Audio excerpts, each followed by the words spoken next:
There's a lot of nice wee relaxing games out there. Tons. But there's few quite like Stillness of the Wind. This wee charming game has you play as an old lady living on a remote little farm.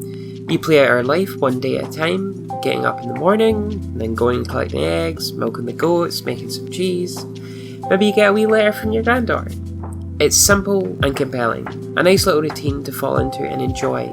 Excellent sound design and wonderful art pull you right in.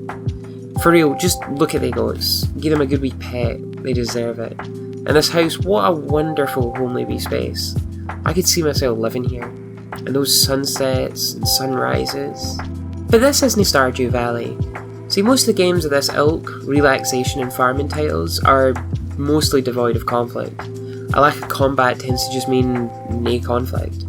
Stillness of the Wind avoids this. It's a dramatic game despite the humble goings on. It has plenty of tension. It's a game about isolation. This is the story of an old woman who finds joy in simple little things. Drawing shapes in the dark makes her laugh out loud. She's capable of great joy. But there's an ever-growing pain in her solitude. For miles around this little farm there's nothing. While it makes the farm feel like a little oasis, it is nonetheless totally alone out here. Nae neighbours, nae pals. One day during the routine somebody passed by and stopped at my fence, but as the old lady I couldn't move fast enough to speak to him before he moved on. One little bit of human contact, gone. Age here is presented as a barrier to social interaction. Without the fitness of youth to help you keep pace with people, it's impossible to keep up. Getting old is hardly something you can fight either. There's a powerlessness in having your body let you down. The loneliness is understated, but it slowly becomes devastating.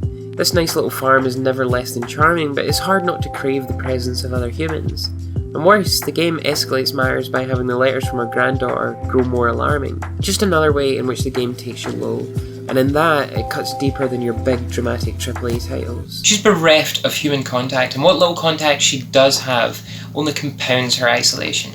And so the game's charming daily routine becomes a struggle, a battle to stave off the loneliness and helplessness. You commit to each wee chore in the hope you'll not miss others, so that you can just enjoy the little farm and pass the time till the next letter arrives. You need to know your granddaughter's safe. We're desperate to find purpose in a situation where we feel helpless. All of this is deeply understated, but as a result, quite profound. You feel that loneliness deeply. Nobody has to say it for the player's benefit. It moved me. And listen, right, I'm not easily moved. There's no easy answers either.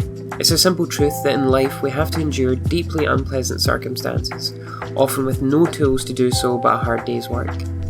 Those tools do exist though, and perhaps in a game like this we can learn to enjoy the smaller things, the pleasure and routine, and knowing that when you wake up each day, those tasks are waiting for you.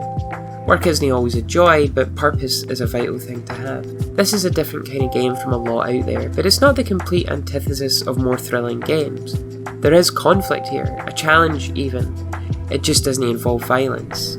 Stillness of the Wind might just be one of the year's best games. It's certainly one of its toughest.